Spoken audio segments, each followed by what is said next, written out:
Good morning, learners, once more. This is our third lesson.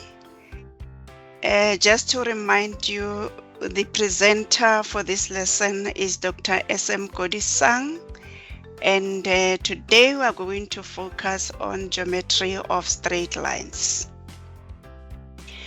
We all know that geometry is an important branch of mathematics because it helps us understand the shapes, sizes, and spaces around us.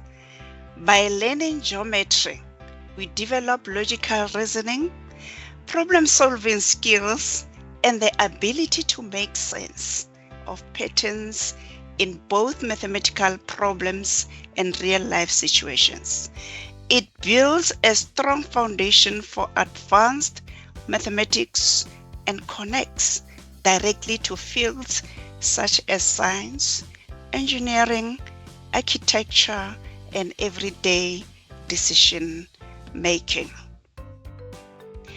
Now, the aim of the lesson is to investigate the relationships between pairs of angles formed when straight lines intersect or cross, to look at angle pairs created by perpendicular lines, by any two intersecting lines, and by a transversal cutting across these parallel lines. You'll also develop an understanding of vertically opposite, corresponding, alternate, and co-interior angles. Most importantly, you will be able to identify these angle pairs and apply your knowledge to calculate unknown angles in geometric figures. Now, geometry is all around us in our daily lives, even in the simplest things we do. When a builder designs a house or a bridge, they use shapes, they use angles and measurements to make sure it is strong and balanced. Artists and fashion designers rely on patterns, symmetry, and perspective to make their drawing or their work attractive and meaningful. Technology also makes use of geometry, from the graphics in video games to animations we see in movies. When we travel, maps and GPS systems use geometric ideas to help us find the best routes. Even in sports, players use angles and distances to score goals, shoot baskets, or hit targets more accurately. In our homes, of course, arranging furniture neatly, cutting a cake into equal pieces, or packing items into a bag all require geometric thinking. Without realizing it, we use geometry every day to make sense of space, shapes, and relationships in the world around us. There are useful steps to help in solving geometric problems. Step number 1. It's important that you understand the problem. What does it mean by understanding the problem? You need to identify the given information and determine what is required. Step number 2. You need to plan the solution. Meaning, you need to select an appropriate problem-solving strategy. You might reason backwards from the statement to be proved to the given information, creating a logical sequence of steps in reverse. Step number 3, carry out the plan. This is the implementation stage. It means you need to apply the chosen strategy, moving from the known information to the statement that needs to be proved. And the last step, check your answer. Check the reasonableness of your answer. Verify whether the solution is correct and makes sense. In geometry, we have golden rules. The phrase golden rules generally means Important guiding principles that you are expected to follow when solving geometric problems. These rules are usually simple, widely accepted, and serve as a foundation for good behavior, decision making on problem solving. Now, what are these golden rules? Number 1, in geometry, you need to draw a clear and accurate diagram. 2, sketch the figure neatly and label all the given sides, angles, and points. Labeling in geometry is very, very critical. Work step by step in order. Present your solution in a logical sequence, ensuring each statement connects to the other one that came before it. The last one is important to give reasons for every step. Explain each conclusion with the appropriate rule or a theorem. For example, vertically opposite angles are equal. Again, very, very, very critical. In geometry, there are no assumptions. What does it mean? It means that you cannot take something as true without proving it, or without it being explicitly given in the problem. Every statement must be supported either by the given information, by a correct geometric property or theorem, or by logical reasoning. For example, you cannot just assume that two lines are parallel or that two sides are equal unless it is stated in the problem or proven through reasoning. Now, just to remind ourselves what we did in grade 6 and grade 7, we dealt with the type of angles.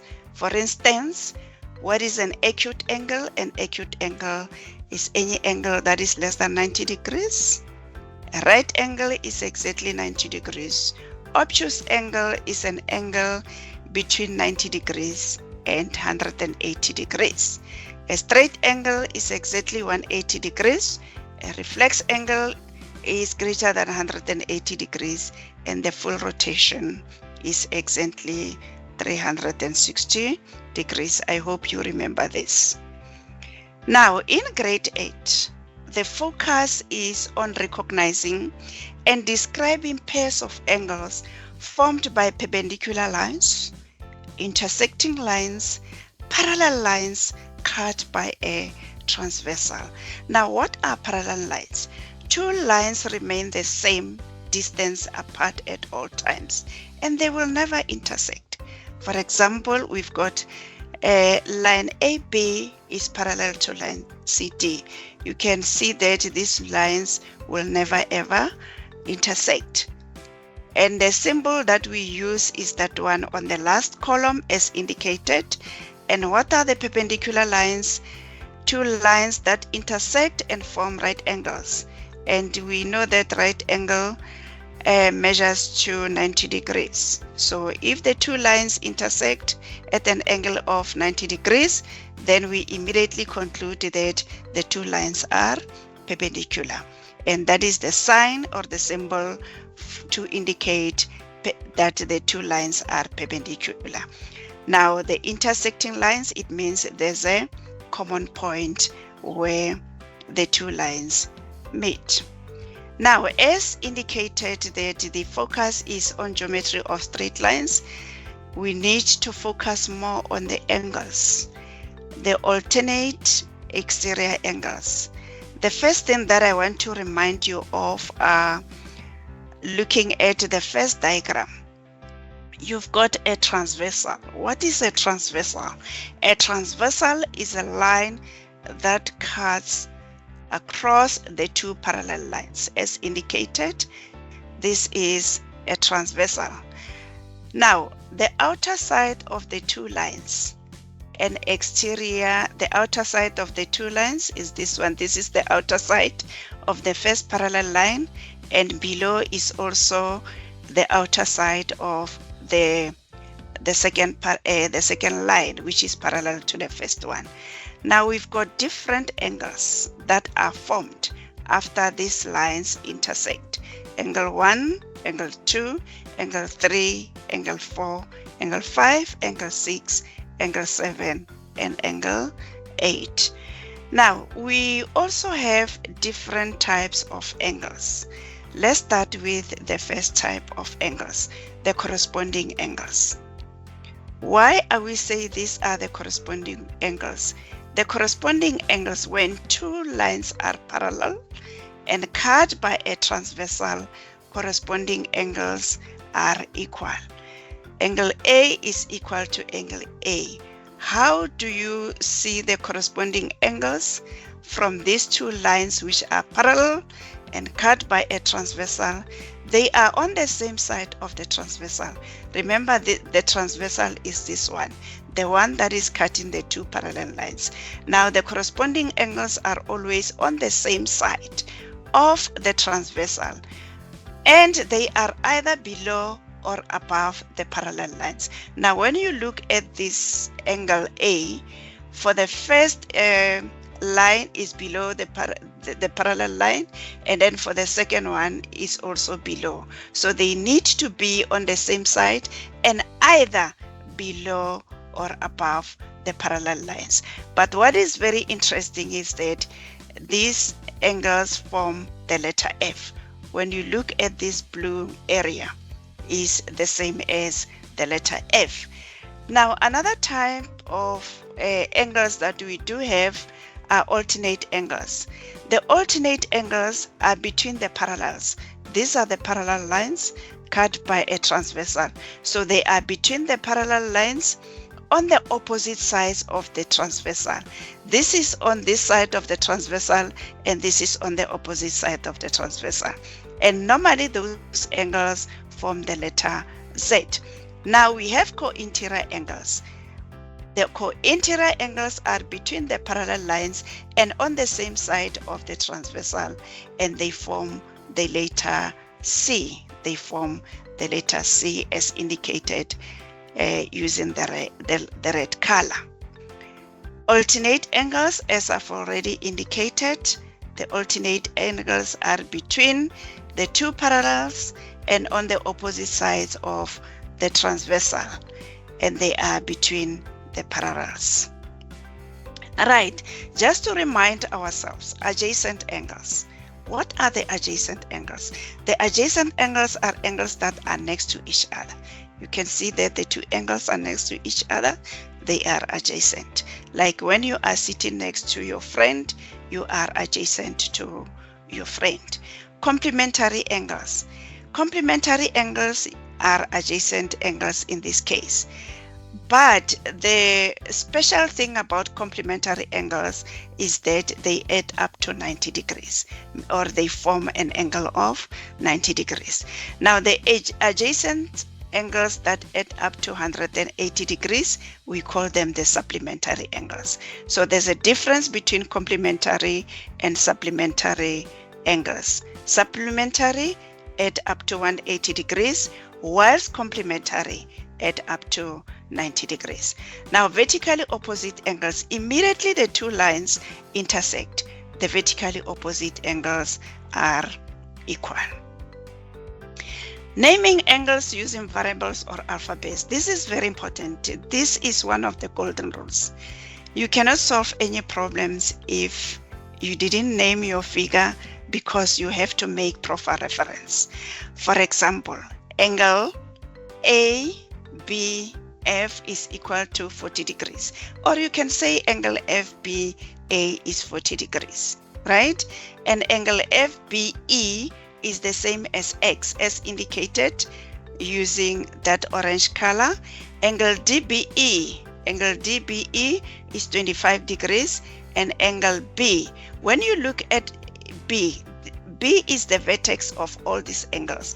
That is why at the end we are saying angle B is equal to 40 degrees plus X plus 25 degrees plus 50 degrees. You cannot say angle B is 50 degrees because this is the vertex of 1, 2, 3, 4 angles. I hope it makes sense. Now, let's do activity number 1. Use the diagram below to answer the following questions. We are going to apply the rules that we have learned in the previous slides. For instance, for this one, the question is, determine the size of y. What we know is that when the two lines intersect, the vertically opposite angles are equal. That is why y is equal to 180 degrees, because y is vertically opposite to 160 degrees. Determining the size of angle x, let's look at x.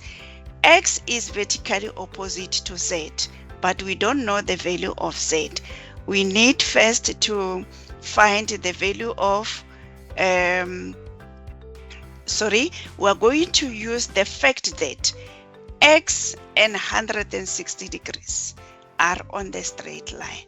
And what we know is that these are supplementary angles. Angles on a straight line add up to 180 degrees. That is why we have got this equation.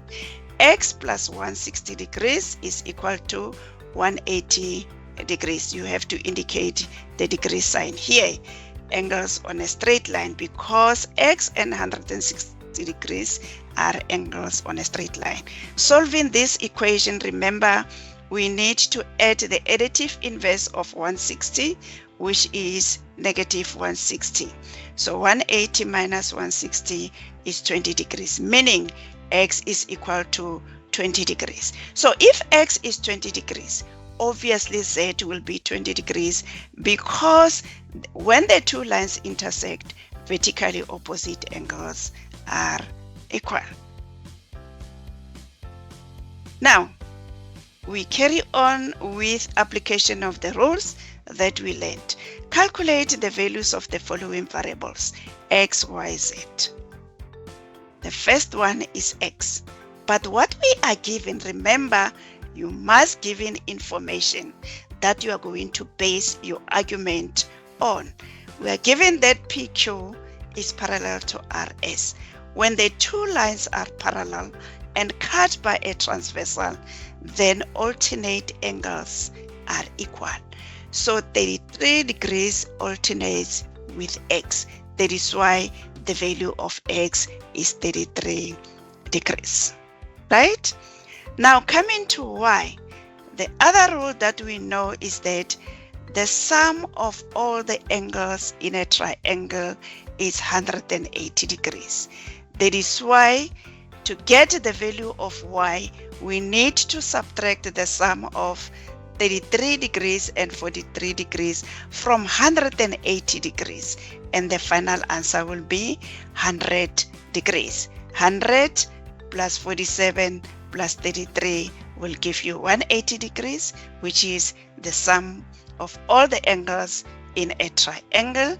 In this case, we are referring to triangle PQZ, right? Now, Z, when we look at Z, Z and Y are adjacent to each other, and they are on a straight line. So they should add up to 180 degrees. But we know that Y is 100, then obviously the Z will be 80, because the sum should be 180 degrees.